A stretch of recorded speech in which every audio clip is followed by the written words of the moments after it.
사람이 태어나서 살아가면서 사는 것보다 중요한 일은 없습니다. 그리고 살아가기 위해서는 반드시 먹어야 합니다. 무릇 살아있는 생명체는 그 생명을 유지하기 위해서 먹지 않으면 안 됩니다. 그래서 바다에 사는 그 물고기들도 먹이 활동을 한다고 하잖아요. 물론 땅에 사는 짐승들도 마찬가지고 그것이 생존을 위한 아주 중요한 필수적인 활동입니다. 사람도 마찬가지여서 인간에게 가장 기본적이고 중요한 일이 바로 먹는 일입니다. 그 누구도 먹지 않고서는 생명을 유지할 수 없습니다. 그래서 사람은 매일매일 살기 위해서 먹고 그 먹을 양식을 위해서 일을 하고 수고를 합니다. 그러나 인간이 살기 위해서 먹을 양식을 구하지만 그 양식을 먹고 영원히 이 땅에 사는 것이 아니라 결국은 누구나 죽었습니다. 그 양식으로는 영원히 살지 못합니다. 예수님께서도 인간의 그와 같은 육체적인 필요를 외면하시지 않으셨습니다. 그래서 벳세다 광야에서 굶주린 무리들에게 오병이어의 기적을 베풀어 주셨습니다. 5,000명이 넘는 무리들에게 이 보리떡과 생선을 통하여 저들의 줄인 배를 채우게 해주셨던 것이죠. 그들의 육신의 양식을 공급해 주셨습니다. 이 오병이어의 기적은 대단히 중요한 이적으로서 사복음서에 모두 기록이 되어 있습니다. 그러나 이때 그 무리들이 먹은 기적의 떡은 결국 육신의 배고픔만을 해결해 주었을 뿐 근본적인 필요를 채워준 것은 아니었습니다. 그래서 그 다음 날도 그들은 또다시 예수님께 나와서 여전히 육신의 양식을 구하려고 했습니다. 예수님이 그 사실을 아셨습니다. 그래서 26절에 보면 예수께서 대답하여 이르시되 내가 진실로 너희에게 이르노니 너희가 나를 찾는 것은 표적을 본 까닭이 아니요 떡을 먹고 배부른 까닭이로다 하셨습니다. 그 다음날 모인 무리들에게 하신 말씀이에요. 그리고 그 무리들은 예수님에게 또 다른 표적을 구한 것이죠. 30절에 그들이 묻되 그러면 우리가 보고 당신을 믿도록 행하시는 표적이 무엇이니까 하시는 일이 무엇이니까. 눈에 보이는 육신의 떡과 눈에 보이는 기적이나 이적을 저들은 자꾸 요구하게 되었습니다.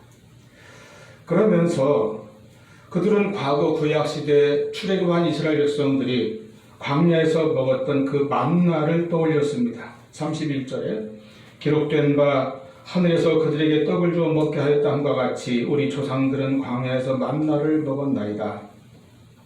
이 만나에 대한 특별한 기억, 특별한 그 기록을 가지고 저들은 자기들이 먹었던 그 떡을 거기에 비유해서 생각했던 것 같습니다. 물론 이스라엘 백성들이 광야에서 먹은 만나는 하나님의 특별한 은혜였고 놀라운 기적임이 분명합니다. 그러나 그 만나를 먹었던 백성들도 결국에는 다 광야에서 죽었습니다. 그러므로 예수님께서는 자신을 가리켜서 생명의 떡, 영생의 떡이라고 하셨습니다.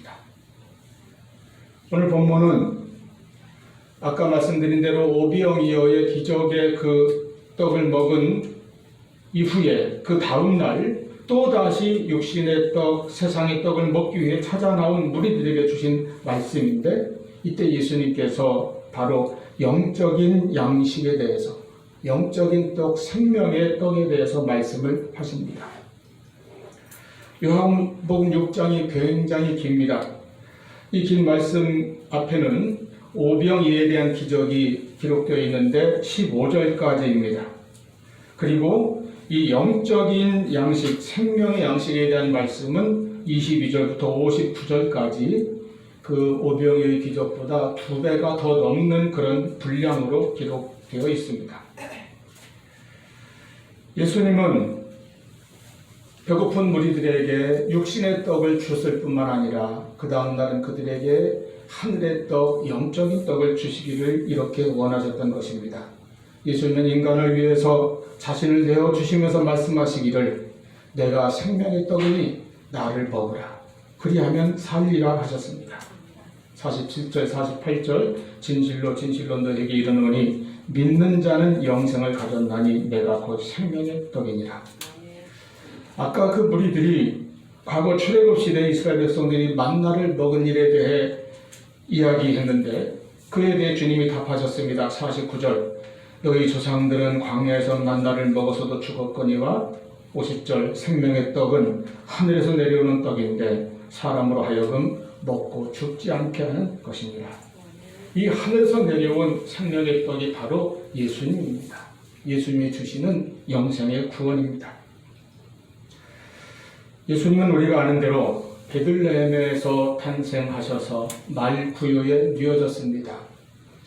베들레헴에 태어나신 것은 구약 미가서 5장 2절에 기록된 예언의 말씀을 성취하신 일인데 그 베들레헴이라는 동네의 이름 뜻이 우리말로 떡집이라고 합니다. 그리고 아니 예수께서 누워 계셨던 말 구유는 우리가 시골 외양간에서 보는 것과 같은 바로 소나 말과 같은 짐승이 여물을 먹는 밥그릇입니다. 즉 예수님은 이 땅에 생명의 떡으로 오신 것을 떡집이라는 동네에 태어나셔서 밥그릇에 누워 계심으로써 상징적으로 보여주는 그런 탄생 장면입니다. 그렇게 오신 예수님은 공생애를 마치신 후에 갈보리 언덕에서 십자가에 달리셨습니다. 거기서 자기의 몸을 찢으시고 모든 불과 피를 쏟으셔서 모든 사람의 죄를 대신하는 대속의 죽음을 당하셨고 이로써 인류의 구원을 이루셨습니다. 이렇게 십자가의 죽음에 대하여 주님께서 말씀하셨습니다. 이는 내 살과 피를 너희를 위한 영생의 떡으로 내어주는 것이다. 이같이 예수님의 전생에는 인간의 구원을 위하여 자신을 내어주는 것입니다. 그리고 말씀하시기를 내가 생명의 떡이니 나를 먹으라 그리하면 살리라 하셨습니다. 우리는 날마다 양식을 위하여 애쓰고 수고합니다. 그러나 이 시간 예수님께서 말씀하시는 영생의 양식을 받기를 축원합니다. 예수님께서 자신을 떡이라고 하신 것은 우리 한국 음식으로 말하면 밥이라고 하는 뜻입니다. 주식인 것이죠. 즉 사람이 살아가는데 가장 필수적인 양식입니다. 누구라도 밥을 먹지 않고 살 수 없습니다. 우리가 예수를 믿는 것도 마찬가지입니다. 예수님은 우리의 밥입니다. 우리의 생명입니다. 예수 없이는 아무도 구원받지 못하고 영생을 얻지 못합니다. 여러분 남녀노소 빈부귀천막론하고 살기 위해서는 반드시 밥을 먹어야 하는 것처럼 부자나 이 땅에 가난한 사람이나 높은 자나 낮은 자나 병든 자나 건강한 자나 그의 학벌이 어떻든 재산이 어떻든 지위가 어떻든 그 어떤 사람이라 할지라도 예수 그리스도 없이는 구원받지 못하며 영생을 얻을 수 없습니다. 그래서 생명의 떡, 생명의 밥으로 오신 예수님은 자신을 인류의 구원을 위하여 내어주신 것입니다. 이제 곡식이 자라 익으면 베어져서 그 곡식이 빠지고 불에 들어가 익혀져야 떡이 되고 밥이 될 수 있습니다. 예수님께서도 우리에게 생명을 주시는 양식이 되기 위하여 생명의 밥이 되기 위하여 자신을 베들레헴 구유에 내려놓으시고 그리고 십자가에서 자신을 희생시키셨습니다. 온전히 자신을 우리를 살리는 양식으로 내어주신 것입니다. 친히 자신의 생명을 내어주시면서 우리에게 이 하늘의 양식을 먹으라고 우리를 부르십니다. 그러므로 우리는 예수님께서 주신 이 생명의 밥을 우리가 먹어야 합니다. 여러분 밥은 구경하거나 연구하라고 주는 것이 아닙니다. 그러니까 밥상 앞에 놓고 이 밥은 정말 윤기가 흐르고 정말 좋은 쌀로 했나 보다 반찬이 몇 가지나 되나 보자 이렇게 세어보고 구경만 하고 있는 것은 그의 생명과 아무런 관계가 없습니다. 요즘 젊은 사람들은 좋은 식탁 앞에 오면 사진부터 찍어가지고 SNS 올리는 걸 아주 굉장히 좋아하는 것 같아요. 거기서 끝난다면 그 음식은 나와 아무 상관이 없습니다. 또 그 차려진 밥상에 대해서 분석하고 연구하고 이건 성분이 어떻고 영양이 어떻고 칼로리가 어떻고 뭐 우리 몸에서 어떤 작용을 하고 이런 것을 아주 해박하게 다 안다고 해도 결국 그것을 먹지 않으면 나하고 아무 상관이 없습니다. 밥은 먹어야 합니다. 그때 비로소 그 밥이 나와 상관이 있게 됩니다. 나에게 힘을 주고 생명을 줍니다. 우리가 예수를 믿는 것도 그렇습니다. 나사렛 예수에 대해서 예수 그리스도에 관해서 우리가 지식적으로 알고 배우는 것이 전부가 아닙니다. 그 예수에 대해서 이렇게 저렇게 연구하고 분석하고 신학적으로 또 토론하고 그것이 예수와 나와 상관을 맺어주는 것이 아닙니다. 밥을 먹듯이 예수님을 믿어서 그 예수님을 내 안으로 영접해야 합니다. 예수를 나의 구주로 영접하는 것입니다. 그것이 예수를 믿는 것이요. 이는 우리가 밥을 먹는 것과 같은 원리입니다. 밥을 먹으면 내 안에 들어와 내 것이 됩니다. 나의 살이 되고 피가 되고 힘이 됩니다. 그렇게 우리가 예수를 믿으면 예수님께서 내 안에 들어오셔서 내 생명이 되고 능력이 되고 믿음이 되고 소망이 되어 주십니다. 우리가 먹음으로 생명과 건강을 얻듯이 예수를 믿음으로 영생을 얻고 우리 영혼의 건강을 지킵니다. 깊이 살펴보면 밥을 먹는 것과 예수 믿는 것에는 그와 같이 같은 원리를 우리가 찾아볼 수 있습니다. 우리가 평생 동안 매일 밥을 먹듯이 그렇잖아요. 한꺼번에 그냥 배 터지도록 먹고 맨날 며칠 굶고 이것은 아주 건강을 해치는 길입니다. 밥을 매일매일 먹듯이 예수 믿는 신앙생활도 그렇습니다. 한두 번 하다가 마는 것이 아닙니다. 한두 번 열심히 내다가 식어버리는 것이 아닙니다. 우리 일생 동안 천국에 들어가는 날까지 진막에 서는 순간까지 우리는 예수를 믿는 신앙으로 꾸준히 살아가야 합니다. 밥은 별미가 아닙니다. 평범합니다. 별미만 좋아하고 자극적인 음식만 쫓아다니면 결국에는 건강을 해치게 됩니다. 신앙생활도 마찬가지입니다. 그냥 우리가 이렇게 조용히 신앙생활하면 평범한 것은 시시하게 생각되어서 무언가 자꾸 자극적인 것을 자꾸 찾아서 여기저기 헤매는 사람은 영적으로 건강하지 못하고 병들게 됩니다. 옛날에 우리나라에 기도원 운동이 뜨겁고 한참일 때는 많은 사람들이 기도원이나 부흥회를 많이 찾아다녔어요.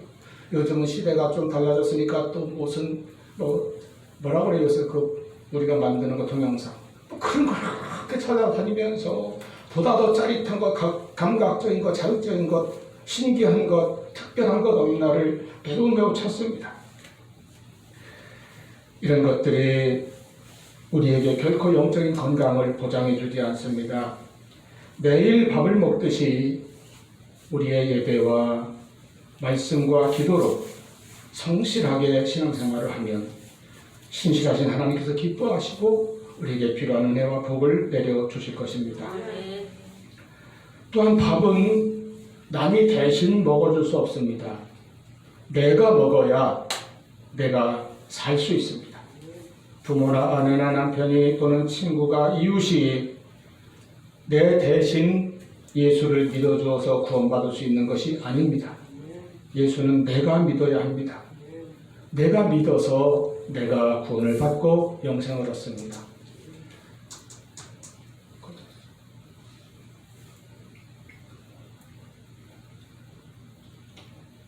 그러므로 아직까지 우리 가족이나 이웃에 예수를 믿지 않고 있는 사람들이 있다면 우리가 힘써 전도해야 합니다. 약도 마찬가지 아니에요? 어린아기가 열이 나서 아파서 울고 있는데 병원에서 약을 받아왔지만 아기가 울면서 그것을 넘기지 못하면 그때 부모의 마음이 얼마나 아픕니까? 얼마나 안타깝습니까? 그래도 자기가 대신 먹어서 그 아기를 낫게 해줄 수가 없는 것이에요. 우리가 예수 믿는 것도 예수 믿어 구원받는 것도 누가 대신해 줄 수 없고 내가 누구를 대신해 줄 수도 없습니다. 그러므로 우리는 내가 예수를 믿고 또 내 사랑하는 자녀나 가족이나 이웃이나 모든 사람들이 바로 그 자신이 예수를 믿어 구원을 받도록 전도하는 것입니다. 그래서 전도는 가장 선한 일이고 가장 그를 사랑하는 일입니다. 여러분, 밥을 먹는 일로 이렇게 예수 믿는 것을 가르쳐 주신 주님의 말씀을 깊이 새기시기를 바랍니다. 예수를 겉으로만 말지 말고 겉으로만 부르지 말고 밥을 먹듯이 예수 그리스도를 내 안에, 내 심령에, 내 영혼 깊은 곳에 주님을 믿고 영접하는 이 신앙, 이 믿음을 나도 가지고 또 이 믿음을 다른 사람도 가질 수 있도록 가족과 이웃에게 전하며 살아가시기를 바랍니다. 그러면 이렇게 생명의 떡, 생명의 밥, 생명의 양식인 예수님을 우리가 먹으면 예수님은 내 안에 오셔서 무엇을 하십니까? 첫째로 생명의 떡이신 예수님은 우리에게 영생을 주십니다. 밥이 그 사람에게 들어가 생명을 주는 것처럼 하늘의 떡으로 오신 예수님은 우리 안에 들어와 하늘의 생명, 영생을 우리에게 주시는 것입니다. 우리가 이 땅에서 먹는 육신의 양식은 이 땅에서 그냥 살아가는 힘을 주고 이 땅의 생명을 유지시켜 줍니다.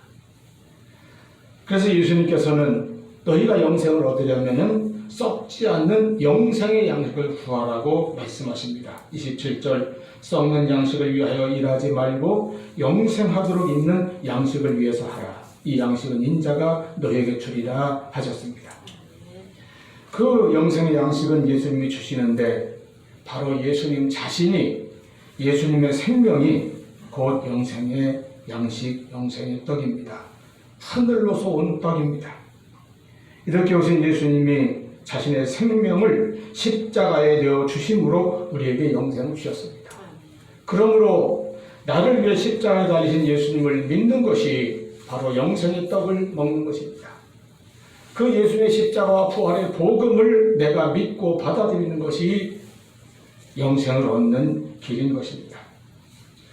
아까 이스라엘 백성들이 자기들의 조상이 먹었던 만나를 떠올렸을 때 주님이 답하셨습니다. 49절 50절 너희 조상들은 광야에서 만나를 먹어서도 죽었거니와 나는 하늘에서 내려오는 떡이니 사람으로 하여금 먹고 죽지 아니하게 하는 것이니라. 광야에서 그 신비한 하늘의 음식, 하늘의 양식을 하나님의 특별한 은총으로 공급받았을지라도 저들이 결국은 죽고 말았습니다. 그러나 그리스도의 참된 생명의 떡을 먹는 자는 죽지 아니하고 영생을 얻을 것이라고 주님께서 약속하셨습니다. 50절에 이는 하늘에서 내려오는 떡이니 사랑으로 하여금 먹고 죽지 아니하게 하는 것이니라. 51절 나는 하늘에서 내려온 산떡이니 사람이 이 떡을 먹으면 영생하리라. 사람이 이 떡을 먹으면 영생하리라. 나의 줄 떡은 곧 세상의 생명을 위한 내 살로다 하셨습니다. 예수님이 자신의 생명을, 육신의 생명을 우리를 위하여 내어주시는 것은 희생의 제물로 주님 자신을 십자가라고 하는 제단에 올려놓는 것입니다. 그렇게 함으로써 그 예수를 믿는 모든 죄인들에게, 모든 인류에게 구원과 참된 영생을 주십니다. 이제 그 예수님의 십자가의 죽음을, 그 대속의 은혜를 내 것으로 믿고 그것을 먹는 우리의 신앙이 날마다 될 수 있기를 바랍니다. 믿는 것과 먹는 것은 같은 것입니다. 예수를 내 안에 온전히 구주로 영접함으로써 내 안에 참된 생명이 있어야 합니다. 두 번째로 우리가 예수를 믿을 때에 그 생명의 떡을 먹음으로써 우리는 떡이 주는 힘을 얻습니다. 육신의 양식도 마찬가지 아닙니까? 뭔가를 먹을 때 거기에서 영양을 얻고 힘을 얻습니다. 먹은 것이 내 안에 들어와서 힘이 되는 거예요. 사람은 밥심으로 산다고 하잖아요. 영적인 양식도 그렇습니다. 우리는 예수라고 하는, 예수님이라고 하는 영적인 양식으로 사는 사람입니다. 예수님이 생명의 떡으로 들어와 우리 안에 힘이 되어 주시고 우리 안에 날마다 새 힘을 공급해 주실 것입니다. 아멘. 56절에 보면은 내 살을 먹고 내 피를 마시는 자는, 이것은 우리가 성만찬을 떠올리는데 예수를 믿는 것을 말하는 것이죠. 우리를 위해 십자가에 찢기고 피 흘리신 예수님을 믿는 것을, 내 마음에 믿는 것을 이렇게 표현하셨습니다. 내 살을 먹고 내 피를 마시는 자는 내 안에 거하고 나도 그 안에 거하나니. 우리가 밥을 먹을 때 밥이 들어와 내 안에 거하는 것처럼 내가 예수를 믿을 때에 주님이 내 안에 거하신다는 것입니다. 거한다는 것은 늘 나와 함께 하신다는 거예요. 들어갔다 나갔다 하는 것이 아니라 늘 내 안에 계셔서 나와 함께 하신다. 나와 교통하고 친교하며 동행하시는 그런 주님의 은혜입니다. 그래서 예수 그리스도의 이 생명의 떡을 먹은 사람들은 바로 예수님의 힘으로 살아가는 것입니다. 아멘. 예수님께서 광야에서 세 가지 시험을 받으셨는데 그 첫 번째가 40일 동안 금식하셔서 줄인 예수님에게 마귀가 시험하였습니다.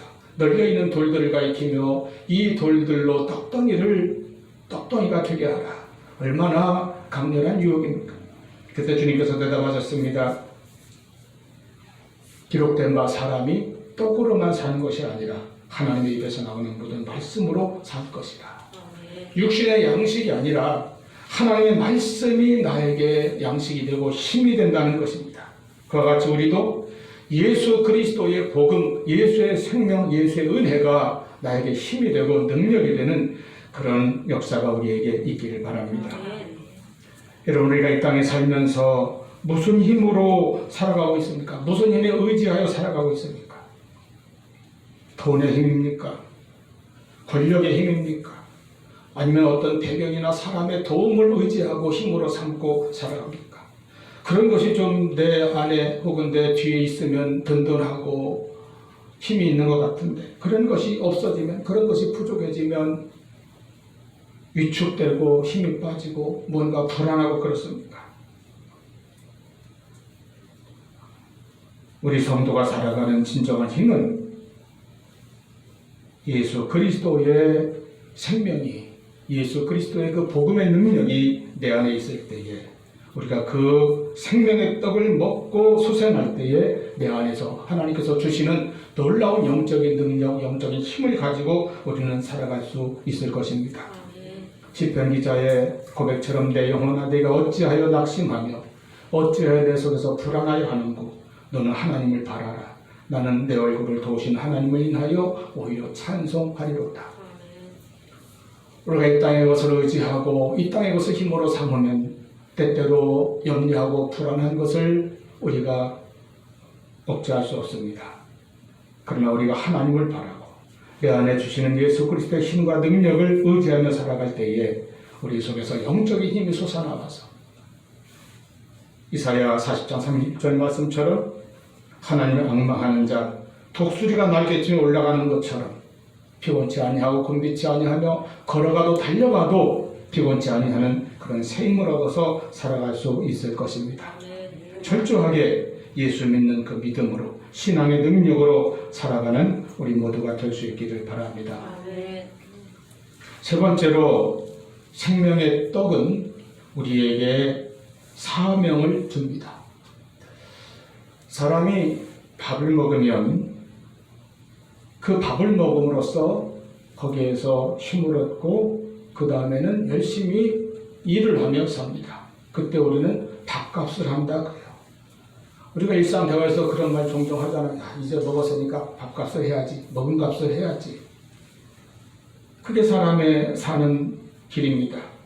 양식은 일하게 하는 힘도 주고 일을 하라고 하는 책임도 우리에게 사명도 부여합니다. 생명의 양식을 먹은 성도들도 그 먹은 은혜의 양식, 생명의 양식, 영의 양식을 통하여 우리의 사명을 깨닫고 그 사명을 위하여 충성하며 살아가게 되는 것입니다. 이제 생명의 떡을 먹음으로 사는 목적이 달라지고 사는 방법이 달라지게 된다는 것입니다. 그 양식이 나를 살리고 그 양식이 나를 구원하고 그 하늘의 떡이 나에게 영생을 주었고 그리고 그 하늘의 떡이 나에게 새 힘을 준다면 우리는 그 떡을 받아 먹은 자로서 우리의 사명을 위하여 사명을 감당하는 그런 삶을 살아야 한다는 것입니다. 살려주는 힘이 예수 그리스도에 있기 때문에 이제 우리는 내가 사는 것은 내가 나를 위해서 사는 것이 아니요 내 안에 그리스도가 사시는 것이라 이렇게 고백한 바울과 같이 그리스도를 위하여 살고 살아도 주를 위하여 죽어도 주를 위하여 사는 그런 믿음 위에 굳게 설 수 있기를 바랍니다. 예수님이 이 땅에 오신 목적은 하나님의 뜻을 이루기 위함이었다고 하셨습니다. 그 하나님의 뜻이 무엇입니까? 모든 사람을 구원하는 일이라 하셨습니다. 38절 39절 내가 하늘에서 내려온 것은 내 뜻을 행하려 함이 아니요 나를 보내신 이의 뜻을 행하려 함이니라. 나를 보내신 이의 뜻은 내게 주신 자 중에 내가 하나도 잃어버리지 아니하고 마지막 날에 다시 살리는 이것이니라. 40절 내 아버지의 뜻은 아들을 보고 믿는 자마다 영생을 얻는 이것이니 마지막 날에 내가 이를 다시 살리리라 하시니라. 여러분 우리를 향하신 예수님의 뜻이 예수님의 계획이 예수님의 소망이 바로 여기에 있습니다. 우리가 예수를 믿어 영생을 얻고 영원히 사는 것을 모든 사람들에게 전파하며 살아가라고 하는 것이 우리 주님의 우리에게 주시는 사명일 것입니다. 우리가 예수 그리스도의 복음이라고 하는 영생의 떡을 먹어서 내가 구원을 받고 영생을 얻었습니다. 날마다 내 안에 거시는 주님으로 말미암아 나는 새 힘을 얻고 그 능력으로 살아갑니다.